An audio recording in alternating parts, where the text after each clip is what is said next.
अस्सलाम वालेकुम स्टूडेंट्स। उम्मीद है आप खैरियत से होंगे। स्टूडेंट्स, फीमेल के लिए जो है वो पाक आर्मी में डायरेक्ट शॉर्ट सर्विस कमीशन की जो है वो लेडी कैडेट कोर्स 28 में मुख्तलिफ पोस्ट पर जो है वो वैकेंसीज अनाउंस हुई है, जिसके लिए जो है वो हम क्राइटेरिया देखते हैं। इसमें जो है वो आपकी एज 28 साल तक होनी चाहिए और आप गैर शादीशुदा होने चाहिए, जेंडर फीमेल, और हाइट जो है वो आपकी 5 फीट होनी चाहिए और वेट जो है वो आपका एज पर बीएमआई के अकॉर्डिंग जो है वो होना चाहिए। रजिस्ट्रेशन जो है वो 22 दिसंबर से जो है वो 20 जनवरी तक है और इसका आगाज टेस्ट जो है वो आपका 26 जनवरी को जो है वो होगा। इसकी एलिजिबिलिटी जो है वो अहलियत का मेयार देखते हैं तो इसमें जो है वो आपके पास इंजीनियरिंग की कॉर्प्स में जो है वो बीएस जियो इंफॉर्मेटिक्स होना चाहिए और 28 साल आपकी एज। और सिग्नल्स कॉर्प्स में जो है वो आपकी software engineering, AI, data science, computer science, computer engineering, system engineering, information system, cyber security जो है वो, अगर आपकी जो है वो इस इन फील्ड्स में जो है वो इन शोबों में बैचलर की डिग्री है तो आप जो है वो अहल हैं। और ऑर्डिनेंस के जो है वो कॉर्प्स में आपके पास जो है वो केमिकल इंजीनियरिंग लाजमी है। इलेक्ट्रिकल और मैकेनिकल इंजीनियरिंग के जो है वो हामिल अफराद, वो जो है वो मेडिकल इंजीनियरिंग और मैकेनिकल इंजीनियरिंग की जो है वो उनके पास डिग्री लाजमी है।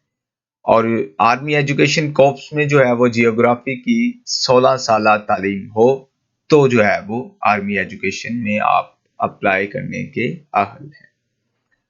इसका जो है वो सीजीपी क्राइटेरिया देखते हैं तो 2.5 सीजीपी आपकी 4 में से और 62.5% जो है वो आपके नंबर होने चाहिए एनुअल सिस्टम में से।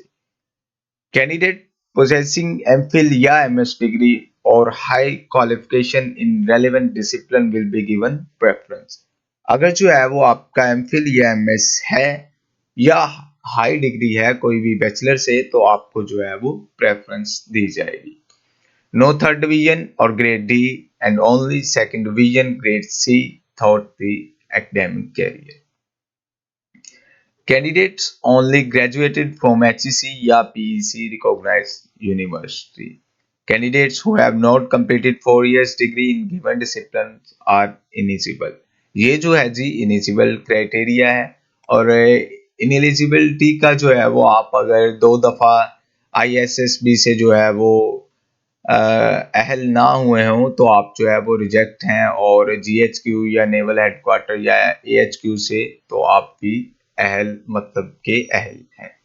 इसकी मुख्तलिफ शराइत हैं, आप जो है वो इनको पढ़ सकते हैं और इसका रजिस्ट्रेशन और आगाज टेस्ट जो है वो आपने जो है वो रजिस्टर ऑन वेबसाइट, इस वेबसाइट पर आपने रजिस्टर करना है और इस इनकी जो फी है आपने वो जो है वो इस अकाउंट पर ट्रांसफर करके उनकी स्लिप का स्क्रीनशॉट जो है candidate will being these documents on the day of test as well. आपने जो है वो टेस्ट के दिन जो है वो आपने ये डॉक्यूमेंट्स लेके जाने हैं अपने एकेडमिक।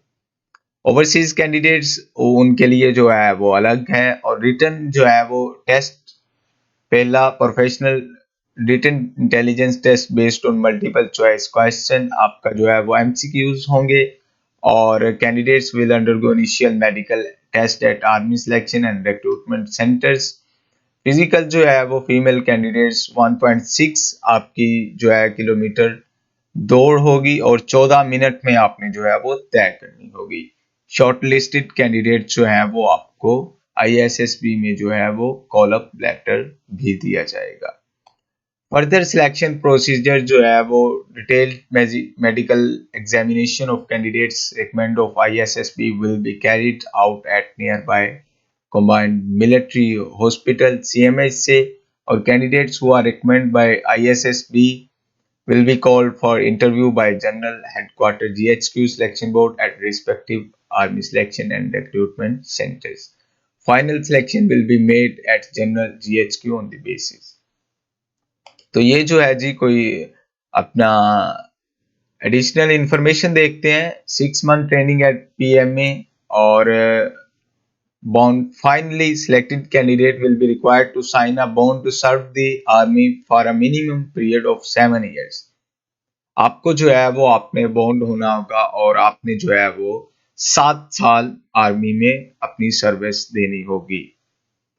तो ये जो है वो मालूमात हैं और अगली वीडियो में जो है वो हम अप्लाई करने का तरीका मुकम्मल तौर पर जो है वो आपके साथ शेयर करेंगे। बहुत शुक्रिया।